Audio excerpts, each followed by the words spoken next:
Alright, so welcome back to yet another video in your TMN Prime module, and in this module I want to talk about a great e-commerce funnel that you can use to sell products.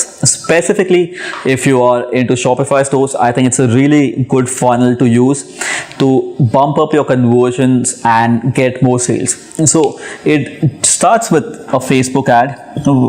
Now, of course, Facebook is a great traffic source at this point. I think the most economical one compared to all the other platforms. So from your Facebook ad, you take people to a landing page. Right, I personally do not want to ever drive traffic directly to the store, exceptions of course, but in majority of the cases I always want to drive Facebook traffic to a landing page. So the landing page is also sometimes referred to as a pre-sell page. Right, so the whole point of this page is to, when people click on the ad, now through the ad we may use some lure like discounts or free shipping or some other stuff, like to throw in some greed. So when people come here, now the biggest issue with e-commerce is people adding products into the cart and never completing the checkout process. So we want to nurture them further before they go and add the product into the cart, and we want to hit their mind and subconscious where they feel like I need to buy this product and this product could potentially change their life, right? So again, when you're selling products through Shopify store, remember that you are most likely throwing in a product that 10,000 other people are already selling, right? So how do you differentiate your product with all the other products? Because the product may also be from the same suppliers. The only way is by using pre-sell pages, which is by driving traffic to a landing page. Now in another video I'll show you what a good pre-sell page looks like, but in this video I just want to stick to a funnel. So from your Facebook page, it goes to a pre-sell page, which further nurtures people and talks to them about why is this page or why is this product, really important and why they should buy this product.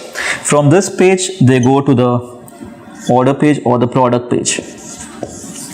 Right, so from the ad they go to the pre-sell page, which is a landing page.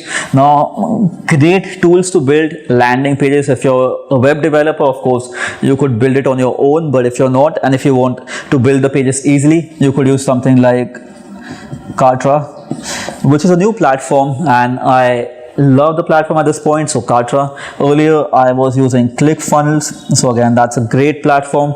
Or you could go to Insta pages, and there are tons of other tools. Lead pages, use the one that you like, doesn't matter, all you need is a good landing page. So from here then they go to your product page, which is where they add the product into the cart, and then the order page, and then eventually the thank you page. Right, so that's the basic journey you want people to go through, which is Facebook ad to the pre-sell page, which is on a landing page. From here you send them to the product page, and then the order page, and then thank you page. So that's a typical Facebook funnel. What the mistake most people do is they directly send the traffic from the Facebook page to the product page, and it's very difficult to sell a product directly from the Facebook page to here unless you're doing free plus shipping shit, which most likely doesn't work that great now, and you could get into trouble with Facebook advertising if you are doing free product plus shipping stuff, right? So you want to send people here and then from here to the product page. And the second reason this doesn't convert that well is if you have thousands of products on your store. If you're using an app like Oberlo, people may end up with decision fatigue, because it's a very common phenomena in psychology that when you're presented with a lot of choices, we as human beings end up making no decision because we get overwhelmed, right? So it's easier if you send them from here, and the goal of the landing page is to nurture them and help them make a concrete decision, which is to buy the product. So when they reach the product page, they have a firm decision. Of course there's no guarantee, but your conversions are definitely better if they go through this way than directly jumping from here to here. I hope that helps. Try it out if you're running a Shopify funnel, and let me know about your conversions. I'll talk to you in another video.